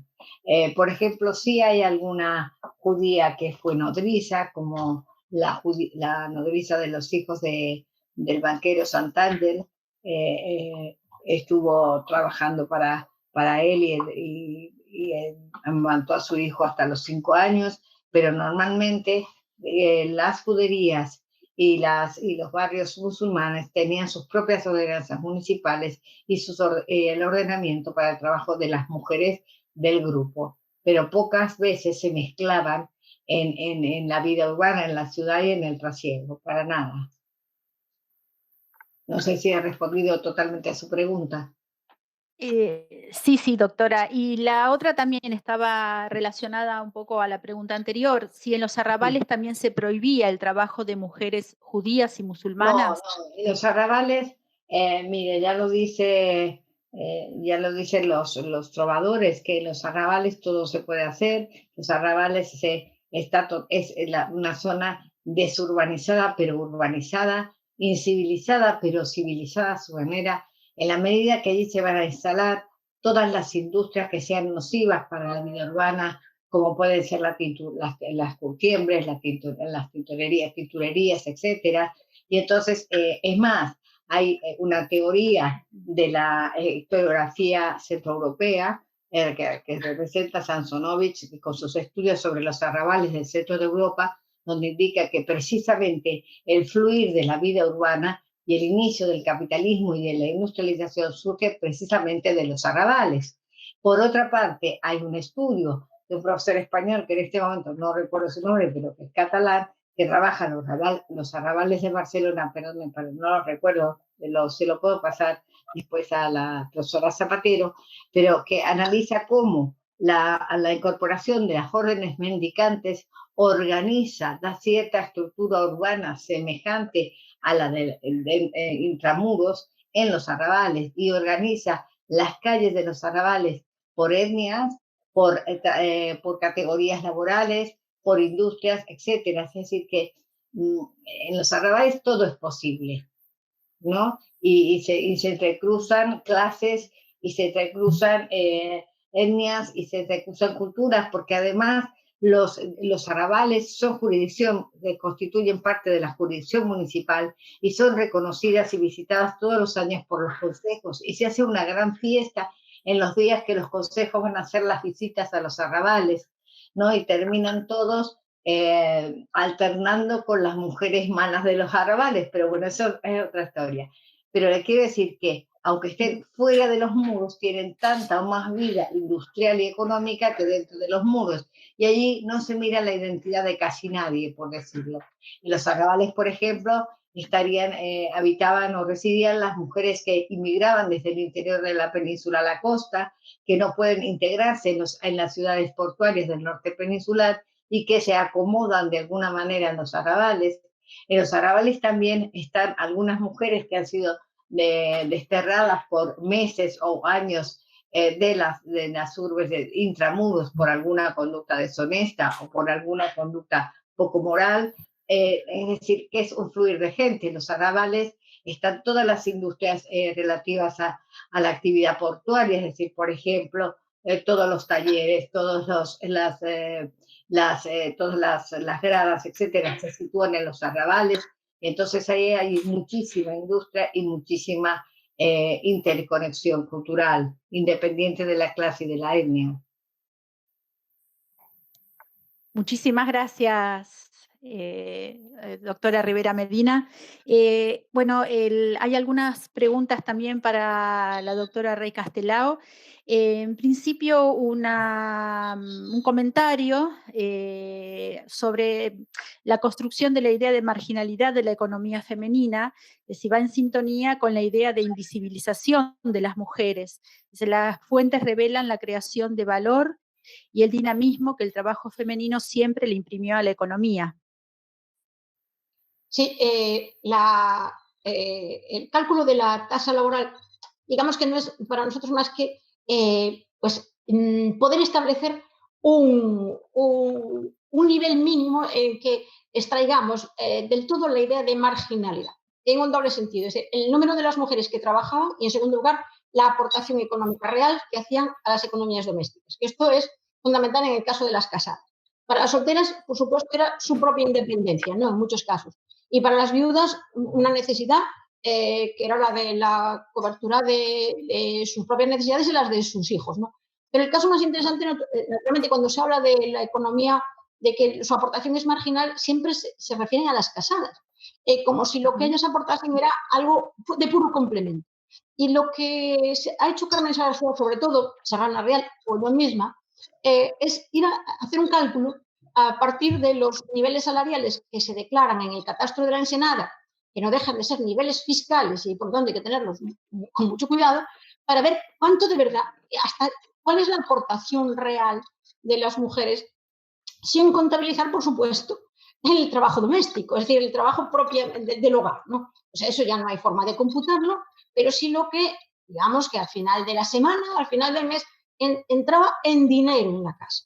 Y entonces eso es lo que revela claramente el catastro, es que en el siglo XVIII, y sobre todo allí donde hay protoindustria o industria, una de las dos cosas, es que tenemos que descartar totalmente que fuesen ingresos marginales y que eran ingresos sustanciales dentro de la familia. Y en segundo lugar, respecto a la invisibilidad. Bueno, yo esa palabra la descarté del vocabulario hace muchos años. Todo el mundo que habla de invisibilidad de las mujeres es que no ha ido a los archivos. Porque es que Absolutamente. sobrevive. Yo en los últimos años trabajo fundamentalmente con procesos judiciales. Bueno, porque en los procesos judiciales yo me he encontrado desde contabilidades de algo tan elemental como contabilidades campesinas, pero si no, eso no aparece por ninguna parte, ¿no? Bueno, pues he encontrado alguna y muy interesante. En los procesos judiciales lo que vemos es la parte oscura de la economía, es decir, el endeudamiento, los procesos de embargo de bienes porque una mujer no ha cumplido con su contrato, que no ha llegado a tiempo con el producto, etcétera, etcétera. Entonces es un mundo en donde si ya las escrituras notariales nos desbordaban, claro, en la Edad Moderna no estamos hablando de cientos. En una ciudad pequeñita como Santiago de Compostela había varias docenas de notarios. Entonces, para 17.000 habitantes había prácticamente un notario por cada 1.000 habitantes y la mitad de esos habitantes eran mujeres. Entonces, las mujeres comparecen sistemáticamente. Y por lo tanto, y cuando no aparecen para bien, aparecen para mal. Que antes decían, aparecen contratando, bueno, y muchas veces aparecen contratando pequeños créditos con los que se obligaban, lo que nos revelan es la precariedad, pero la precariedad por escrito. Entonces, de invisibilidad nada. No les esfuerzo ir a los archivos. Eso sí que hay que hacer. Desborda el chat, doctoras, de agradecimientos y de felicitaciones. Bueno, hay un par de preguntas más. De Raúl Ruiz Álvarez, es una pregunta para la doctora Rey Castelao. En primer lugar, bueno, enhorabuena por la conferencia. Estoy estudiando los carreteros del siglo XVIII en Granada y entre mis cuestiones está el papel que tienen las mujeres en el oficio. He encontrado muy poca información en el fondo que nos ha llegado del juzgado privativo, aparecen como esposas de los carreteros. Bueno, el catastro de Ensenada me proporciona información de las mujeres que componen los hogares de carreteros. Llama mi atención que siempre que el juez protector requiere a un carretero, al llegar el alguacil y escribano a su morada, estas mujeres están en casa solas o con algún criado, pero no aparecen relacionadas con ningún oficio. Bueno, habla de alguna bibliografía, disculpe, sí. Yo les recomendaría que en vez de ir directamente al caso de los carreteros, y ahora le diré qué es lo que pasa con este tipo de trabajo, lea la obra, que supongo que seguramente la conoce ya, de Laureano Rubio Pérez sobre los maragatos, sobre los transportistas maragatos. En donde los hombres trabajan en el transporte, eso significa una migración temporera de relativa duración, podría ser de varios meses, y por lo tanto eso significa mujeres con marido ausente. Ellas son sumamente importantes. ¿Por qué? Porque los están supliendo a ellos en todo lo que no era estrictamente la función del transporte. En el caso, por ejemplo, de estos arrieros maragatos de la zona de Astorga o en los arrieros de la zona de Zafra en Extremadura o de otras áreas del norte de Cacereño, las mujeres no solamente son la constante familiar, es que son ellas las que gestionan toda la economía de la casa mientras ellos están fuera. Si tienen una explotación agraria, la explotación agraria, sí, ojo, muy importante, si hay una opción de trabajar en el textil, estas mujeres suelen trabajar en el textil, pero eso no tiene por qué aparecer en las fuentes, porque, por ejemplo, el hilado no computa fiscalmente, computa el tejido, pero no el hilado. Es decir, el hilado es una fase de preparación que, salvo hilanderas profesionales, no se tiene en cuenta. Y yo siempre le digo a mis estudiantes, por cada vara de lienzo de lana que se teje, es necesario una persona, pero como mínimo entre 4 y 10 personas que hagan la hilatura previa. ¿Y quiénes hacen la hilatura? Mujeres. Entonces, cuando hay casos de mujeres que parece que no hacen nada, seguramente estén hilando. Si es en Granada, pueden estar trabajando en fases de preparación de la seda, de la lana. Es decir, podemos sospechar con fundamento y decirlo y arriesgar esa hipótesis, porque, ojo, que también podían llevar las contabilidades, que yo he detectado algunas que llevaban las contabilidades de esas pequeñas empresas, y por tanto no eran mujeres que no estuviesen haciendo nada, sino que tienen una importancia radical, ya sea en sustitución o por ellas mismas en estas casos. Yo podría agregar un ejemplo, y un ejemplo para la época colonial. Yo tuve la ocasión de trabajar la familia Vázquez de Escarril, que son, como sabéis, viticultores, comerciantes, banqueros a la forma americana, relacionados con Perú y tal. Y esta familia tenía una compañía de carretas, por decirlo de alguna manera, y cuando el marido no estaba en casa, era la mujer que llevaba la contabilidad de la viña, quien se encargaba de todo lo que era controlar el proceso de elaboración del vino y posteriormente de organizar el carretaje que iba hacia Buenos Aires. Es decir, que la mujer sustituye perfectamente al marido en este tipo de actividades. Por eso que yo indicaba en la parte de mi conferencia donde decía la actitud familiar tiene mucho que ver, es decir, estar cerca del marido en los tiempos que el marido está en casa les habilita a adquirir que hoy llamaríamos competencias en determinadas actividades de las cuestiones económicas del gobierno de la casa y del gobierno de la empresa también. Sí, doctora Recastelá, la última pregunta. Si las diferentes guerras en las que participó la corona española durante la modernidad aumentó la participación de la mujer en el mercado de trabajo rural y urbano de manera significativa o en qué medida? Bueno, vamos a ver, las guerras de España las hacían los otros, fundamentalmente los mercenarios. Entonces las fuerzas regulares siempre fueron muy escasas y además yo vivo en una región en la que tenían una especial habilidad para eludir las levas, con lo cual el efecto de las levas militares es indirecto.